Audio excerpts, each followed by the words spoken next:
My name's Bagge, and I actually teach a range of computer science to 5 schools. So I actually go in and do some teaching. And one of the projects we've been doing in the last half term has been a project with Year 5 about how the internet or web works. And we've had a lot of fun. And I'm really just going to try and in 7 minutes say some of the things we've done. It's worth saying that all of the planning for this is online, so you're welcome to use it, adapt it, change bits, use bits of it you like, etc, etc. We started by looking at what children's physical connection into the internet is like at home.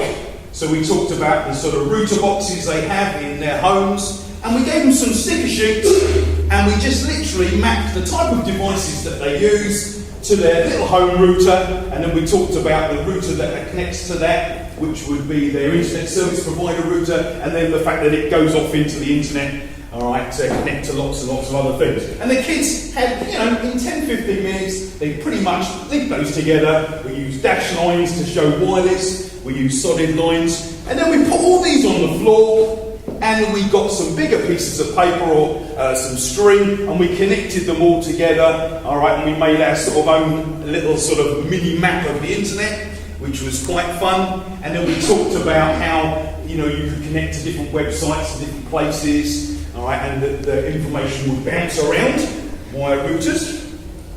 And then we went on the next lesson and we used a trace route program. Now this is a free program, it's up there, and the lovely thing is you find a website, you type it in, or you copy it and paste it and pop it in, and then you run a quick trace route. And it literally hops from router to router across the internet to go and find the web spaces where they really are. So for the first time, children are identifying that actually Moshi Monsters isn't just something that exists on a computer.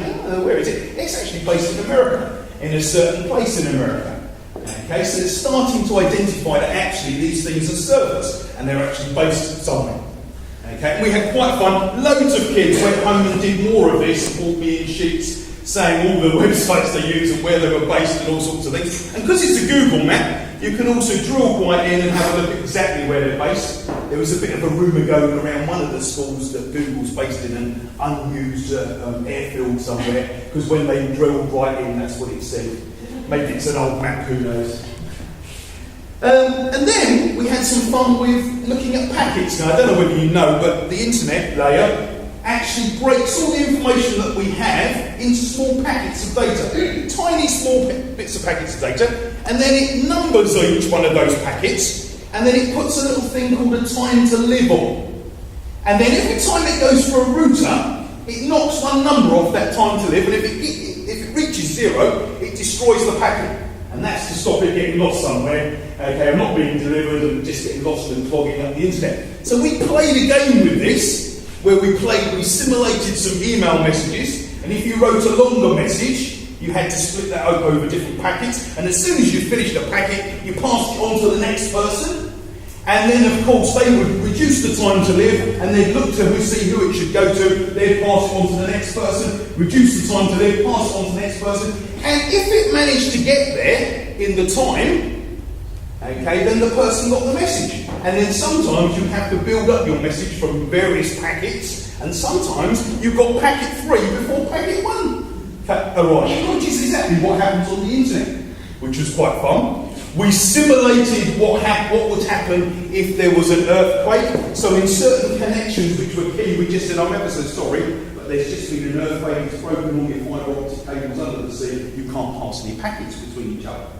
Okay, unfortunately, that has led to a little bit of a rumour that Mr. Bagge destroys bits of the internet, but we won't go into that. And we had quite a lot of fun playing this game. It gave the kids a bit more of an understanding of how information travels around. Then we had a look at writing with links. So this is a fake web page that I've made, and instead of actually, I wanted to explain to the kids that writing on the internet is different, that we link to things. So all of those links don't go to real links, they go to little bit snippets of things that the children had to act out.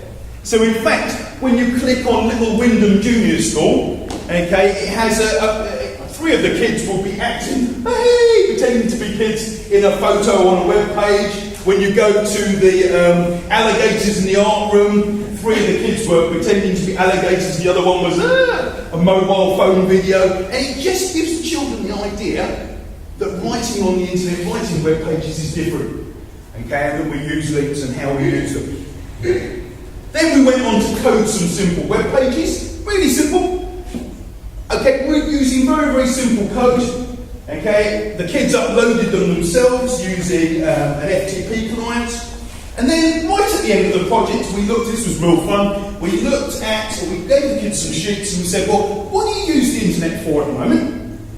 What do you not use the internet for? And they came up with things like brushing their teeth and, walking to school. And then we said, okay, how could you use some of those things that you don't use the internet? How could you actually adapt the internet and make it, what would you like to do? Be as wacky and weird and as crazy as you like. You come up with some ideas. And actually, the kids came up with some brilliant things.